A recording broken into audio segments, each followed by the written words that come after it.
इस वीडियो में हम क्लास 10th की प्रश्नावली 3.3 की क्वेश्चन नंबर 3 का फोर्थ पार्ट डिस्कस करेंगे। इस प्रश्नावली के और इस चैप्टर के बाकी वीडियोस के लिंक डिस्क्रिप्शन में दिए हुए हैं, आप चेक कर सकते हैं। तो ये क्वेश्चन है और ये बहुत ही इंटरेस्टिंग क्वेश्चन है। आप इस क्वेश्चन को 2-3 बार अच्छे से समझना।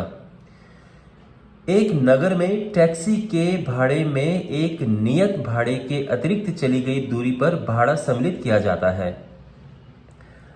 10 किलोमीटर की दूरी के लिए भाड़ा 105 रुपये है, जबकि 15 किलोमीटर के लिए भाड़ा 155 रुपये है।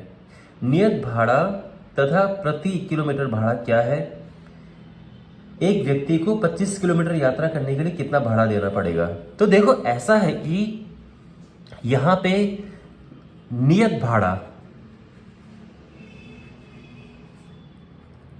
यानी फिक्स जो किराया है, यानी अगर तुम बस टैक्सी में बैठे और उतर गए तो भी आपको पैसे देने पड़ेंगे, वो मान लो कि x रुपए है।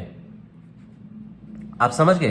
तो ये तो बस फिक्स है कि आप इतना कम से कम देना पड़ेगा, उसके बाद जितना चलेगा उसका देना पड़ेगा। और प्रति किलोमीटर भाड़ा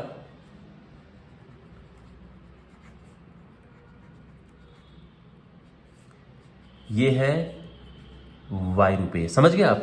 तो ये तो फिक्स है कि इतना तो कम से कम देना पड़ेगा और उसके बाद जितना चले उसके हिसाब से ये देना पड़ेगा, और प्रति किलोमीटर का y रुपए है। तो जो पहली शर्त है उसमें यह है कि 10 किलोमीटर की दूरी के लिए, तो 10 किलोमीटर की दूरी के लिए जो भाड़ा है वो क्या है? 105 रुपये है।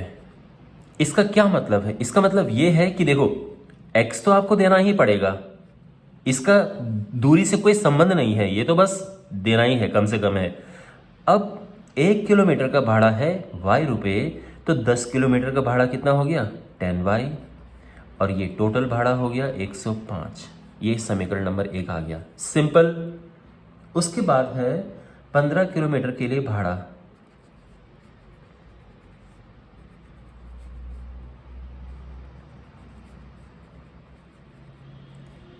के लिए भाड़ा, तो 15 किलोमीटर के लिए भाड़ा है 155 रुपये।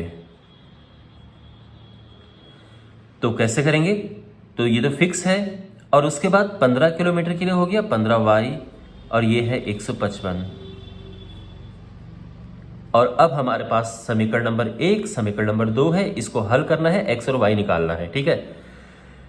तो देखो यहां पे समीकरण 1 से, तो ध्यान रखना, अगर आपको ये क्वेश्चन एग्जाम में मिले तो आप किसी भी विधि से कर सकते हैं, प्रतिस्थापन, विलोपन, ठीक है। लेकिन क्योंकि इस प्रश्नावली में हम सभी क्वेश्चंस को प्रतिस्थापन विधि से कर रहे हैं, इसलिए हम वही अप्लाई करेंगे। ओके, तो समीकरण 1 लेंगे। हमारे पास समीकरण 1 क्या है? x plus 10y is equal to 105।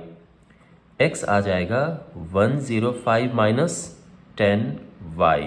समझ गया ना? ये इस तरफ, ये जो है इस तरफ गया, तो x आ गया y के पदों में। और अब हम क्या करेंगे? इसको यहां प्रतिस्थापित करेंगे, तो x बराबर 105 माइनस 10y को समीकरण 2 में रखने पर, समीकरण 2 हमारे पास ये है, तो x की जगह पे हमें रखना है 105 माइनस 10y। ठीक है? अच्छा, 15y पहले से ही वहां पे है, और ये हो गया 155। तो 15y में से 10y गया तो हुआ 5y, और 105 राइट में जाएगा तो प्लस का है, यहाँ पे माइनस का हो जाएगा, और ये हुआ 50। 5y इज इक्वल टू 50, और y आ गया है 50/5 यानी 10। ठीक है? तो इसका मतलब ये है कि प्रति किलोमीटर का भाड़ा 10 रुपये है।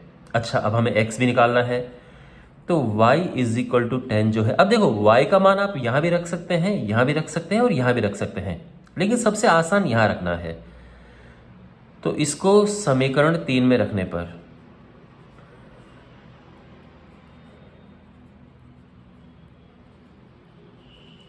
अब इसमें रखेंगे तो हो जाएगा x is equal to 105 minus 10y, y is 10, okay.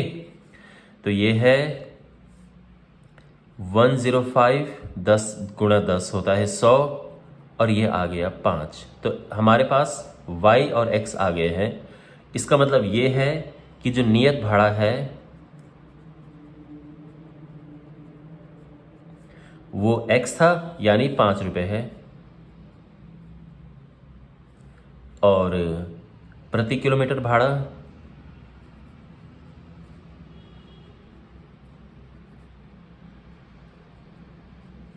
वो y था, यानी 10 रुपये।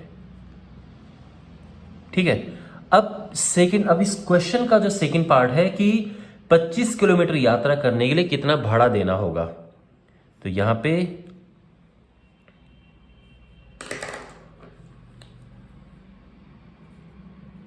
पच्चीस किलोमीटर यात्रा का भाड़ा, तो देखो क्या होगा, x तो फिक्स है, जो देना ही देना है। अब 1 किलोमीटर का भाड़ा y है, तो 25 किलोमीटर का हो गया 25y। यहां पे x और y का मान रखते हैं। x हमारे पास 5 है और y हमारे पास 10 है, तो ये हो जाएगा 5 प्लस 250, यानी 255 रुपीज़। ठीक है। तो यहाँ पे ये सिंबल बना देते हैं और ये हमारा आंसर आ गया है। तो आई होप आपको ये समझ आया होगा। चैनल को ज़रूर सब्सक्राइब करें, वीडियोस को अपने क्लासमेट्स के साथ में शेयर करें, और मैं मिलता हूँ आपको अगली वीडियो में। Take care.